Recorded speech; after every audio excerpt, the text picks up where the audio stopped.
তারপর এখানে এসেই প্রথমে দেখলাম এই যে মাসিমণি দাঁড়িয়ে আছে, বড় মাসিমণি অলরেডি কাল থেকেই এসে গেছে, পুজোর সব জোগাড়পত্র করেছে। তারপর এখানে ঠাকুরটা তোমাদেরকে দেখালাম, ঠাকুরটা বেশ সুন্দর হয়েছিল আর ছোটখাটোর উপরে বেশ কিউট লাগছিল বিশ্বকর্মা ঠাকুরটা।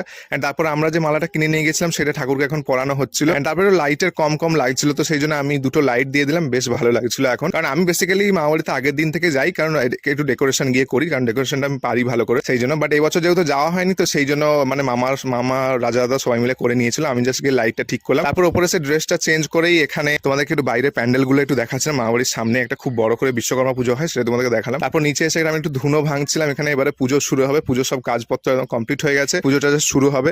এন্ড তারপর এখানে আমি কি করছিলাম বলতো, এখানে আমি স্পিকারের মধ্যে ঢাক বাজাচ্ছিলাম, যেটা আমি করি সবসময়, গান টান বাজাই, বেশ ভালো লাগে। এন্ড তারপর এখানে দাদু সংকল্প করতে বসলো, পুজো শুরু হবে জাস্ট তার আগে সংকল্পটা দাদু করে নিচ্ছিল, দাদু সবসময় নিজেই সংকল্প করে। তো এখানে তারপর পুজো শুরু হলো।